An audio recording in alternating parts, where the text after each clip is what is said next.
This story, friends, was related by Rabbi Mendel for Typhus. Related as follows. The Goin in Chassid, the great Rav, Rabbi Moishe Yanovsky.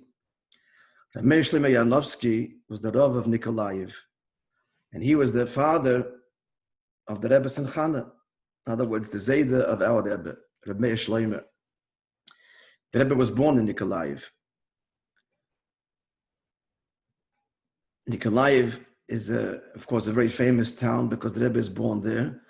But even before that, it was renowned for the kind of Chassidim that lived there and their unique oifi, their unique character trait, doesn't describe it, but the unique kind of Chassid. And two things, and they're both related. Melody, nigun, and simcha. Many Chabad nigunim we have today all originate in authors in the town of Nikolaev. So, and this Rabbi Shloime was also author of nigunim. In fact, there's a famous nigun that he composed that they used to say that they heard the Rebbe daven with in his room. This was in the days when he used to daven, except for Shabbos and Yom Tov, in his room. That would come out only for Kriyas HaTorah and Mincha Ma'ariv, but Shachris he davened in his room, and moreover, even Shabbos and Yom Tov, I'm not sure about Yom Tov, but Shabbos, he often did, he was there with the minyan, but didn't daven with the minyan, and daven later in his B'chedrei HaKodesh, in his holy room. So they say, the kids, whatever they were outside in the early days, could hear the Rebbe singing, and this nigun was a famous nigun composed by Zayda Rabbi Shloime. It's a beautiful nigun, and Be'ez Hashem, we'll sing it. At any rate, the story. So, Rabbi Shloime contracted typhus. And in those days, this was deadly. And there was no vaccine, or never mind vaccine, there was no medication. And anybody that was affected by it, so they were isolated. All of them, everybody that were affected by typhus, were put into this closed building outside the city. A doctor would come once a day, and only a few of them would come back, would survive. Anybody knew that if you were sent there and you had typhus, obviously it was almost a death sentence. The person would be obviously, broken. And this is what happened to Rabbi Shloime. So he was in this quarantine, but this modern quarantine, literally closed. So Rabbi Grossman was a Sheikhet Nikolaev, and also composed of many nigunim. I sent, you'll hear one of the nigunim that he composed. So he heard that Rabbi Shloime was taken into the house, this locked house. So he came there one morning, and because the government had forbidden any healthy person to enter, so he stood outside as close as he could, finding out, where Rabbi Shloime was bedridden, and he took with him a Tanya, and he began to read with a loud voice from Igeres HaKodesh, which is a collection of letters of the Alter Rebbe, Siman Yud Aleph, the 11th letter there. And it's a famous letter. It begins with the words Laskil Chabina, which means, it's a quote from Pasuk. The Pasuk is in Daniel, to enlighten you with understanding. And it's a very, very powerful letter where the Alter Rebbe basically says and explains that everything that Hashem does is good.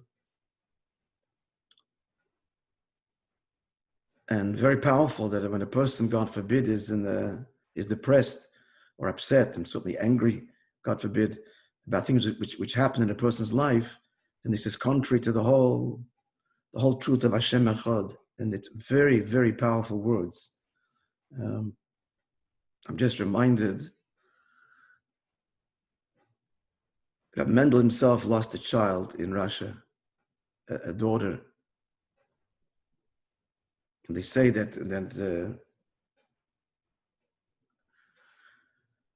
at the Levaya, as the Mendel was walking behind his daughter's behind the Aron, so they heard him say to himself, "I Mendel, who's the Laskil Chabina? Where is your Laskil Chabina?"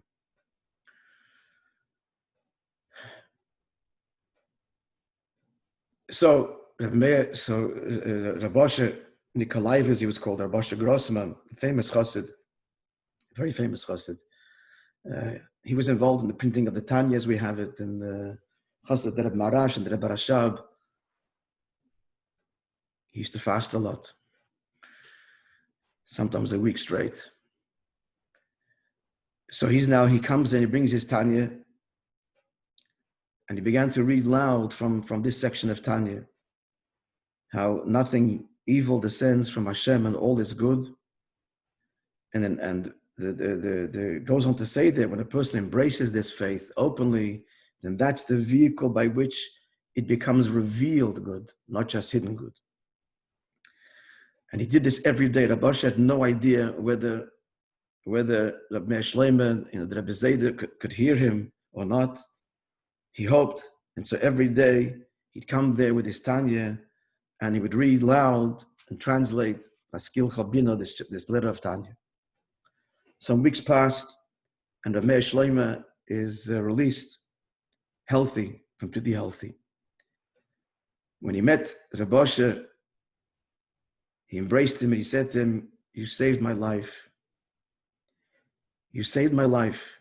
Hearing these words every day gave me new chayas and imbued me with hope, with idud, with confidence and with hope, and with Hashem's help, and with the end of the depression, I was able to overcome my illness, and thank you for saving my life. That's really the story, but there's a little PS to the story. Years later, on Pesach, there was a bris in the home of Rabbi Shleiman. That's our Rebbe on the 18th of Nisan. That took on Chai Nisan, Tofri Samar Beis, 1902. So it was during Pesach, and of course, Rabbi Nikolaevich attended. But he was a very frum person, and on Pesach he wouldn't eat in any home except for his own home. So he didn't taste from it. It was a suda from anything that the Rav, Rabbi Shleiman, had prepared. So Rabbi Shleiman sees, this is all in good humor. Rabbi Shleiman sees, this part of the story is beautiful too, because the love and the between Chassidim. So he sees that Rabbi Asher is not eating. She says to him, the emes is, "You're not eating in the rabbi's house? Really, you should get in tatan stata, really strongly rebuked." He said, "But what can I do?" He says, "You can get away with it. You saved my life, and therefore I can have no tightness to you." That's a little PS to the story. But the story is very powerful, obviously. The Avos Yisrael of Rabbi Asher to a fellow Jew. And of course, the message being that yes, medication and all the things that are required, but faith, emunah,